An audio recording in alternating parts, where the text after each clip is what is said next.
Chapter 20. Goodbye and Hello. As the pleasant countryside flashed by and the wind whistled a tune on the windshield, it suddenly occurred to Milo that he must have been gone for several weeks. I do hope that no one's been worried, he thought, urging the car on faster. I've never been away this long before.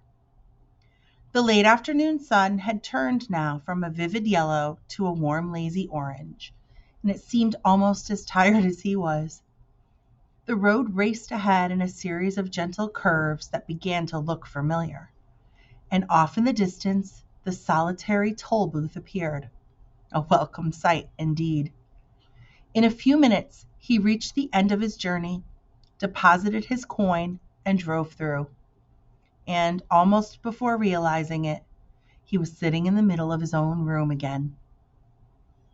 "It's only 6 o'clock," he observed with a yawn, and then in a moment he made an even more interesting discovery. "And it's still today! I've only been gone for an hour!" he cried in amazement, for he'd certainly never realized how much he could do in so short a time. Milo was much too tired to talk and almost too tired for dinner, so without a murmur he went off to bed as soon as he could. He pulled the covers around him, took a last look at his room, which somehow seemed very different than he'd remembered, and then drifted into a deep and welcome sleep. School went very quickly the next day, but not quickly enough, for Milo's head was full of plans, and his eyes could see nothing but the Tollbooth and what lay beyond. He waited impatiently for the end of class, and when the time finally came, his feet raced his thoughts all the way back to the house. Another trip! I'll leave right away! They'll all be so glad to see me, and I'll..."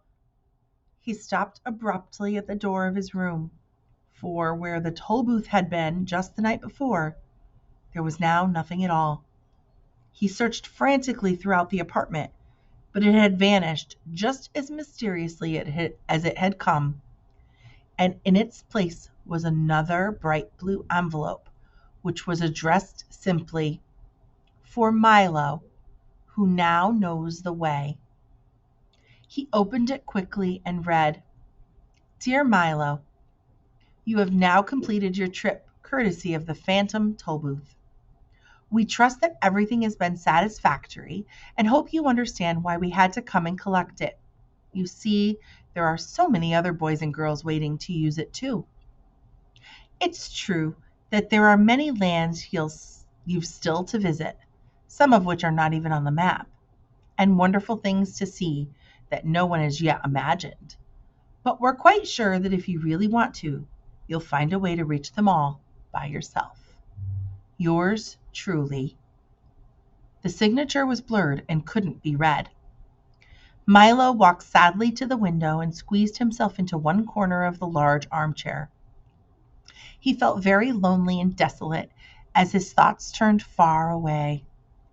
To the foolish, lovable bug, to the comforting assurance of Tock standing next to him, to the erratic, excitable Din, to little Alec, who he hoped would someday reach the ground, to Rhyme and Reason, without whom wisdom withered, and to the many, many others he would remember always.